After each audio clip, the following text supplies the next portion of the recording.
Hello students, आज हम chapter 4 में एक लास्ट टॉपिक पढ़ेंगे, principle of parallel transfer of force, बलों का समांतर स्थानांतरण का सिद्धांत। ये बहुत ही इम्पोर्टेंट प्रिंसिपल है जिसे हम बहुत सारे क्वेश्चंस में इसका यूज करते हैं।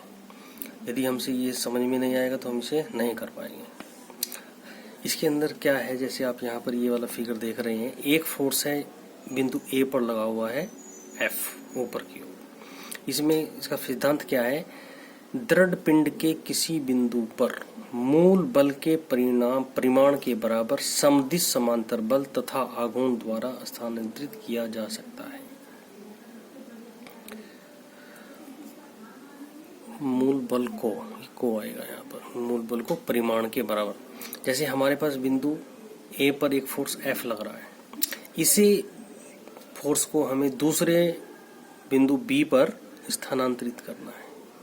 यहाँ से हटाकर हमें यहाँ लगाना है। तो हम इसे कैसे कर सकते हैं, इसके अंदर देखिए, जब ये फोर्स एक हमारा एफ ऊपर की ओर बिंदु ए पर लगा हुआ है, हमें इसे यहाँ पे स्थानांतरित करना है। तो हम क्या करेंगे, बिंदु बी पर एक फोर्स ऊपर की तरफ लगा दिया और एक फोर्स नीचे की तरफ लगा दिया, बिल्कुल सेम परिमाण का। ये भी एफ है, ये भी एफ है, ये भी एफ है, क्योंकि ये एफ इस एफ को नेगलेक्ट कर देगा। जब ये इसे नेगलेक्ट कर देगा तो इसका कोई इक्विलिब्रियम में ही रहेगा। लेकिन यदि हम यहाँ पर देखें, फोर्स F जो बिंदु A पर लग रहा है, जो ऊपर की ओर लग रहा है, और एक बिंदु B पर जो फोर्स F नीचे की ओर लग रहा है, ये दोनों एक दूसरे के पैरेलल हैं और विपरीत दिशा हैं। दोनों की डायरेक्शन अलग अलग है, परिमाण भी सेम है। तो ये दोनों के दोनों एक कपल प्रोड्यूस करेंगे जो इस बॉडी को घुमाने का प्रयास करेंगे।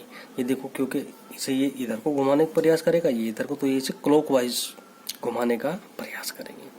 तो यदि हम इन दोनों को एक कपल मान लें कि ये कपल का काम केवल एक है, इसे घुमाने की प्रवृत्ति होती है, घुमाने की कोशिश करेगा, तो ये फोर्स यहाँ पर लगा हुआ माना जा सकता है। जैसे आप यहाँ पे देख सकते हैं, ये फोर्स एक एफ ऊपर लगा हुआ है और एक मोमेंट मैंने यहाँ पर लगा दिया जिसका मान एफ इंटू डी के बराबर होगा, फोर्स और इनके बीच की जो परपेंडिकुलर डिस्टेंस है। तो ये है हमारे पास बलों के समांतर स्थानांतरण का सिद्धांत। इस फोर्स को किसी भी दूसरे बिंदु पर स्थानांतरित कर सकते हैं एक सेम फोर्स और मोमेंट के द्वारा। अब इस एग्जांपल को इस सिद्धांत को एक एग्जांपल की सहायता से देखेंगे। एक वर्ग ABCD की पार्श्व भुजाएं 65 सेंटीमीटर है। हमारे पास एक स्क्वायर है जिसकी चारों भुजाएं 65 सेंटीमीटर है, कि पार्श्व भुजाएं 65 सेंटीमीटर है। AB, BC, DC तथा DA के अनुदिश इसने डायरेक्शन दी है AB। जैसे हमारे पास था AB, BC, DC, कहाँ गया DC तथा DA हो गया हमारे पास 20 और C। इस तरीके से ये फोर्स अभी लगे हैं CA के अनुदिश। एक 8√C से A की ओर एक 8√2 का बल कार्यरत है। तो परिणामी युग्म तथा इसकी दिशा ज्ञात कीजिए। हमें इसका परिणामी युग्म तथा इसकी दिशा ज्ञात करनी है। तो जैसे ये तो हमारे पास फिगर हो गया जो आप देख रहे हैं। अब हमने इसका मोमेंट लिया, एक इसे कोने के परितः, कोने B के परितः ले लिया हमने।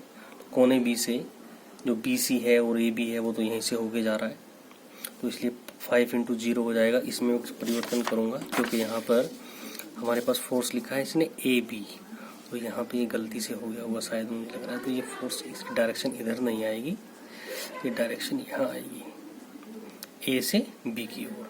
क्योंकि हम B के अबाउट मोमेंट ले रहे हैं तो इसीलिए ये फोर्स और ये फोर्स की परपेंडिकुलर डिस्टेंस कितनी हो जाएगी, 0। तो 5 इंटू 0, या मैं इसे ऐसे रखता हूँ, यहाँ पर आपको दिखाई दे रहा होगा, 5 into 0 plus 10 into 0 plus 8√2 cos 45। 8√2 ये C से A की ओर जा रहा है तो उसका एक तो कोस कंपोनेंट हो जाएगा और एक साइन कंपोनेंट हो जाएगा, जो साइन कंपोनेंट इधर चला जाएगा। तो 8√2 cos 45 ये यहाँ को जाएगा, ये भी B से होके जाएगा, इसकी क्रिया रेखा 8√2 cos 45 की, इसलिए यहाँ भी 0 आ जाएगा। फिर प्लस 15 इंटू 2.5, 15 यहाँ पे जा रहा है और साइड इसकी 2.5 मीटर है। ये 2.5 लिखा है, 2.5 मीटर है, ठीक है। तो ये यहाँ पे 25 होगा, इसे हम क्योंकि पास रोज है 25 लिखा है, 2.5, ठीक है। तो -8√2 sin 45, ये 8√2 sin 45 यहाँ पे चला जाएगा, इसे हम 2.5 से मल्टीप्लाई करेंगे, माइनस का 20 इंटू 2.5, माइनस का 20 इंटू 2.5 रहेगा। तो इसे जब हम कैलकुलेट करेंगे तो वी गेट -32.5 न्यूटन मीटर। ये हमारे पास रहा है। इसका मतलब क्या है कि ये इसे एंटी क्लॉकवाइज डायरेक्शन में घुमाने का प्रयास करेगा। ये हमारे पास इसका परिणामी युग्म आ गया, जो हमारे इसे एंटी क्लॉकवाइज घुमाने की कोशिश करेगा, और इसका परिमाण 32.5 न्यूटन मीटर होगा। Thank you.